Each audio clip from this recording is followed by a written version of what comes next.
Okay, I got some more wisdom for you guys today, some Friday morning wisdom.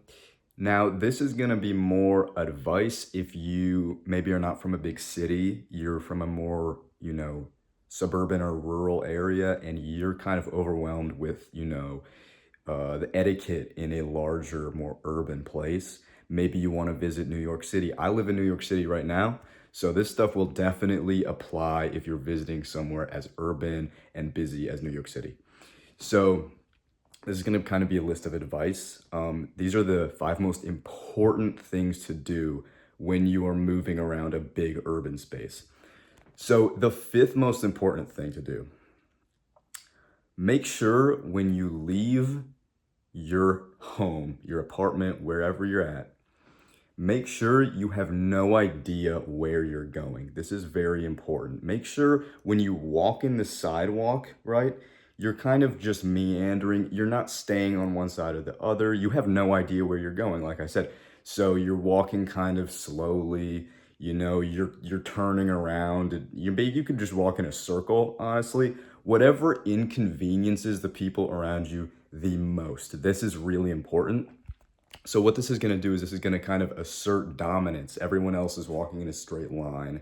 Everyone else knows exactly where they're going. And you have no idea, so you are kind of asserting dominance in this situation. Okay, number four, we have never, ever listen to music in headphones. You want to make sure that the people, again, it's kind of a dominance thing, so the people around you can hear whatever, and also don't play music that's good. You're going to want to find the most obnoxious, overwhelming music to blast out of preferably a JBL speaker.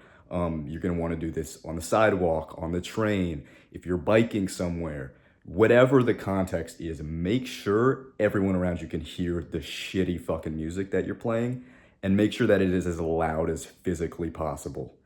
When you're on the train, you're gonna, instead of sitting down, you're gonna wanna stand in the middle of the car to make sure that the radius of your music is reaching as many people as possible. So yeah, that's number four. So number three is gonna involve multiple people. So this is if you're walking with a group, you're going anywhere with a group of people. This could be you and one other person. This can be as many people as you want. The more, the better. So when you're going on a sidewalk, right, you're gonna want to fan out, just completely block anyone that is coming towards you and anyone that might be behind you, and make sure that you're having the loudest conversation possible so that anyone that could try to say, hey, excuse me, you can't hear them at all.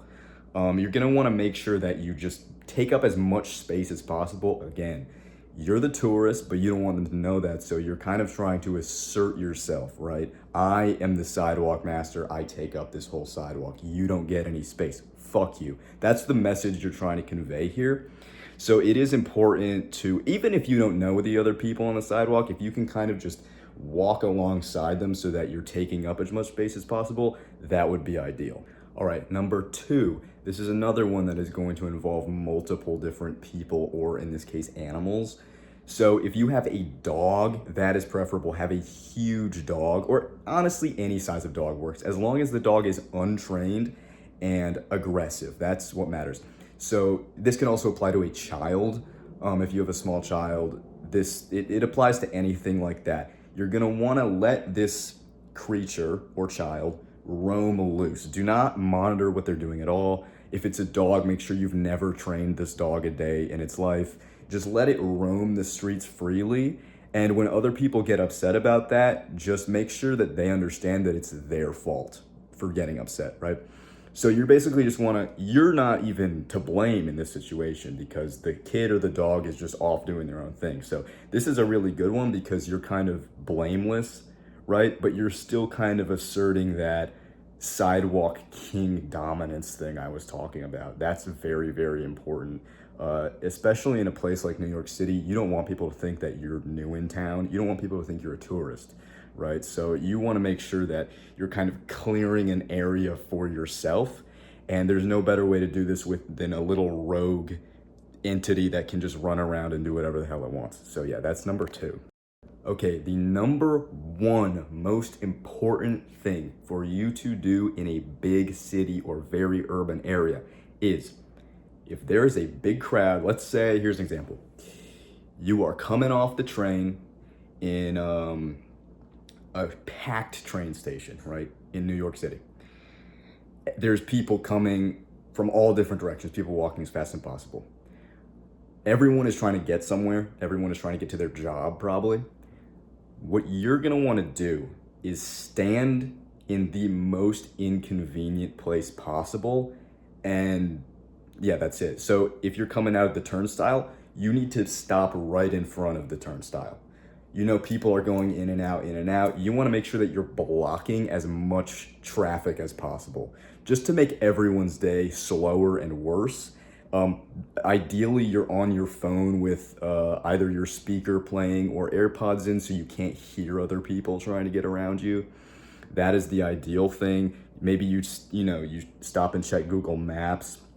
Another really good thing to do is if there's a door, a revolving door, or just a door, make sure you block it. And again, especially when it's a high traffic environment, lots of people walking, lots of people trying to get somewhere, you're just gonna wanna be as much of an inconvenience as physically possible. So yeah, I think that's it.